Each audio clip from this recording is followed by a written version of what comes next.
नमस्कार। Self made अवसर के इस सेशन में आप सभी का स्वागत है और मैं हूं आपके साथ शिवानी शर्मा। दोस्तों, आज हम देखेंगे 2 और 3 मई 2023 के डेली करंट अफेयर्स।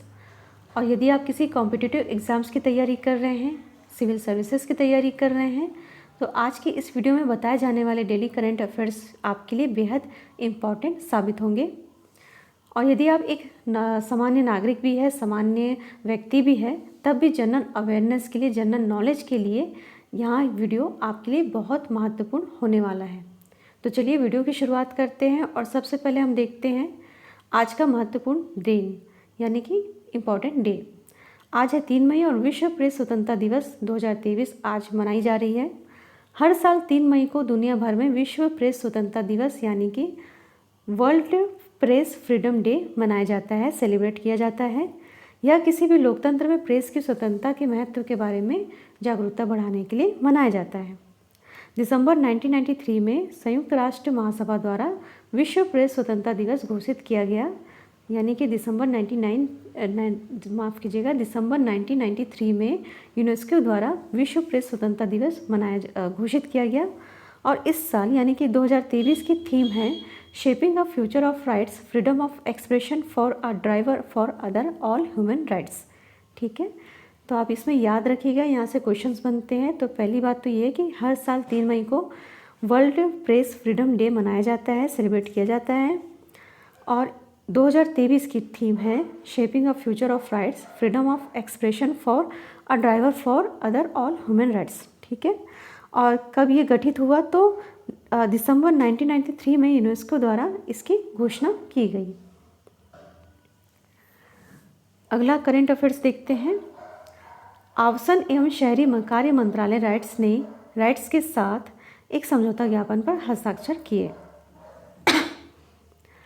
स्वच्छ भारत मिशन शहरी 2.0 के तहत ठोस अपशिष्ट प्रबंधन और प्रयुक्त जल प्रबंधन के लिए राइट्स की तकनीकी सहायता के लिए समझौता ज्ञापन पर हस्ताक्षर किए गए।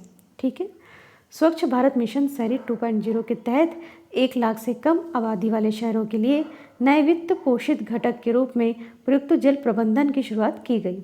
इसका उद्देश्य यह सुनिश्चित करना है कि किसी भी अनौपचारिक उपयोग के लिए पानी को जल निकायों में नहीं छोड़ा जाए, जिससे शहरी भारत में उपयोग किए गए जल प्रबंधन पारिस्थितिक तंत्र में सुधार हो सके।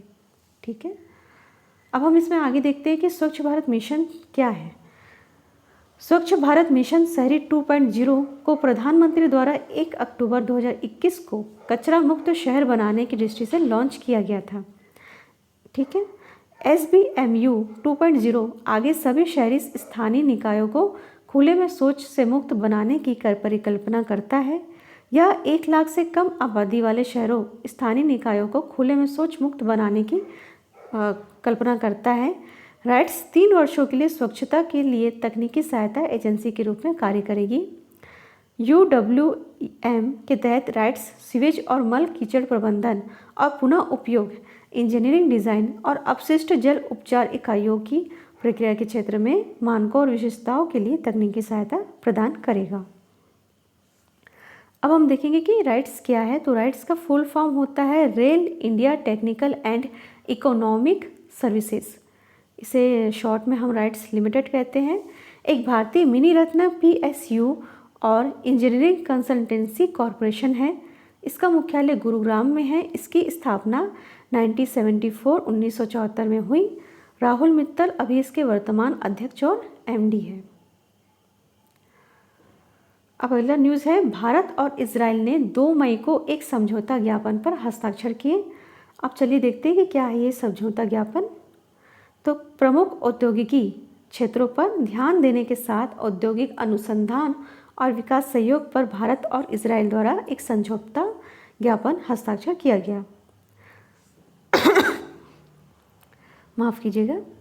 इसमें aerospace, electronic instrumentation, civil infrastructure और इंजीनियरिंग, पर्यावरण, खनन, रसायन, पेट्रोकेमिकल्स और कृषि शामिल है।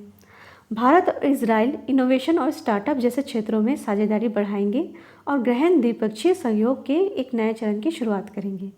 CSIR और रक्षा अनुसंधान एवं विकास निदेशालय इजराइल के रक्षा मंत्रालय ने नई दिल्ली में बहुक्षेत्रीय समझौते पर हस्ताक्षर किए।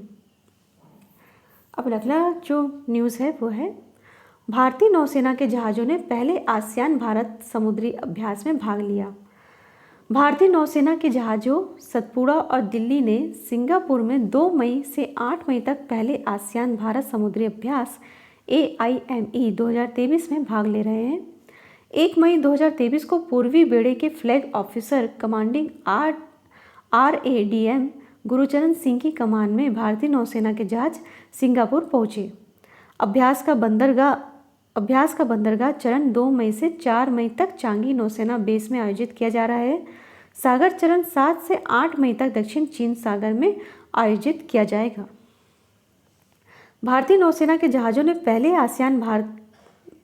भारतीय नौसेना को AIME 2023 अभ्यास के तहत आसियान नौसेनाओं के साथ सहयोग करने और निर्बाध समुद्री संचालन करने का अवसर मिलेगा। INS दिल्ली भारत का पहला स्वदेश निर्मित गाइडेड मिसाइल विध्वंसक है और INS सतपुड़ा एक स्वदेश निर्मित गाइडेड मिसाइल स्टील फ्रिगेट है जो कि विशाखापत्तनम में स्थित भारतीय नौसेना के पूर्वी बेड़े का एक हिस्सा है। दोनों पोत flag officer commanding in chief पूर्वी नौसेना कमान के परिचालन कमान के तहत कार्य करते हैं। अब दोनों पोत flag officer commanding in chief पूर्वी नौसेना कमान के परिचालन के तहत कार्य करते हैं। ये जहाज़ अत्याधुनिक हथियारों और सेंसर से लैस है। ये जहाज़ सिंगापुर द्वारा आयोजित अंतर्राष्ट्रीय समुद्री रक्षा प्रदर्शनी और अंतर्राष्ट्रीय समुद्री सुरक्षा में सम्मेलन में भाग भी लेंगे।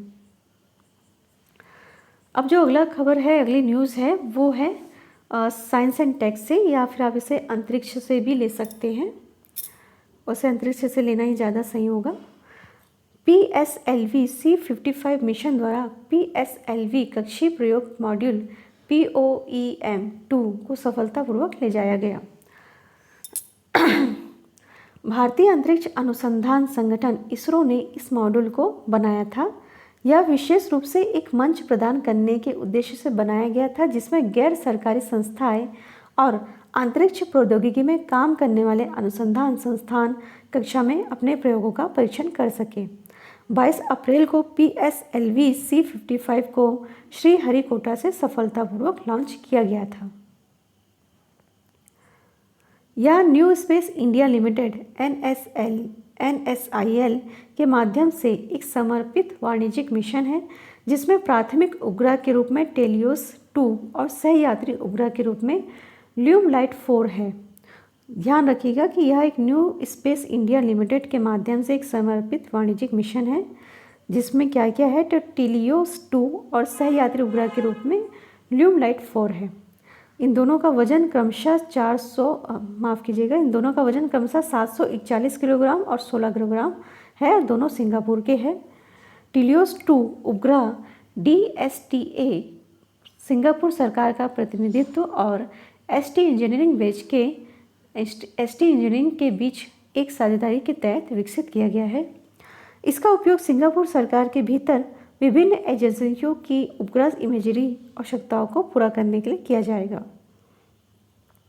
टेलियोस 2 में synthetic aperture radar SAR payload है। टेलियोस 2 सभी मौसम में दिन और रात कवरेज प्रदान करने में सक्षम होगा और 1M पूर्व ध्रुवीयमितीय विभेदन पर इमेजिंग करने में सक्षम होगा। PSLV का POEM ले जाने वाला यह दूसरा मिशन है। पहला POEM PSLV C53 मिशन में ले जाया गया था। अब अगला जो करेंट अफेयर्स है वो है 1 मई को एयर मार्शल साजू बालकृष्णन को अंडमान और निकोबार कमांड का कमांडर इन चीफ नियुक्त किया गया। अब जो मार्शल साजू बालकृष्णन है उन्होंने लेफ्टिनेंट जनरल अजय सिंह का स्थान लिया है। अंडमान और निकोबार कमांड भारत में एकमात्र संयुक्त सेवा कमांड है जो कि देश की सेना, नौसेना और वायुसेना की क्षमताओं के साथ देश के थिएटर कमांड के लिए एक मॉडल के रूप में कार्य करता है। राष्ट्रीय रक्षा अकादमी खड़कवासला के पूर्व छात्र एयर मार्शल साजू बालकृष्णन को 1986 में भारतीय वायुसेना की लड़ाकू शाखा में नियुक्त किया गया था। वे एक कुशल लड़ाकू पायलट हैं और उन्हें MiG-21 और किरण एयरक्राफ्ट के विभिन्न वेरिएंट पर 3200 से अधिक दुर्घटनाओं मुक्त घंटों की उड़ान का अनुभव है। एयर मार्शल साजू ने अपने शानदार करियर के दौरान कई प्रमुख पदों पर काम किया, जिसमें बाइसन स्क्वाड्रन के सीईओ, AWACS स्क्वाड्रन के पहले कमांडिंग ऑफिसर और जोधपुर के प्रतिष्ठित एयरफोर्स स्टेशन में एयर कमांडिंग ऑफिसर का पद शामिल है। अंडमान निकोबार कमांड की कमान संभालने से पहले वे बेंगलुरु में भारतीय वायुसेना के ट्रेनिंग कमांड में वरिष्ठ एयर स्टाफ ऑफिसर थे। उनकी विशिष्ट सेवा के लिए उन्हें अति विशिष्ट सेवा पदक और वायुसेना पदक के राष्ट्रपति पुरस्कार से भी सम्मानित किया गया है। तो दोस्तों, ये थी हमारे आज की डेली करंट अफेयर्स न्यूज़, जो कि एग्ज़ाम के पॉइंट ऑफ व्यू से बेहद इम्पॉर्टेंट है। इसी प्रकार के जीके जीएस से रिलेटेड डेली करंट अफेयर्स और डेली करंट अफेयर्स न्यूज़ और क्यूज़ के लिए आप हमारे चैनल को सब्सक्राइब कर लीजिएगा। साथ ही साथ इस वीडियो को ज़्यादा से ज़्यादा लाइक व शेयर ज़रूर कीजिए, ताकि आपके फ्रेंड्स के लिए भी ये यूज़फुल हो। ठीक है, और आगे भी आपकी तैयारियां अच्छे से रहें, इसके लिए आपको हम शुभकामनाएं देते हैं। धन्यवाद। Thank you.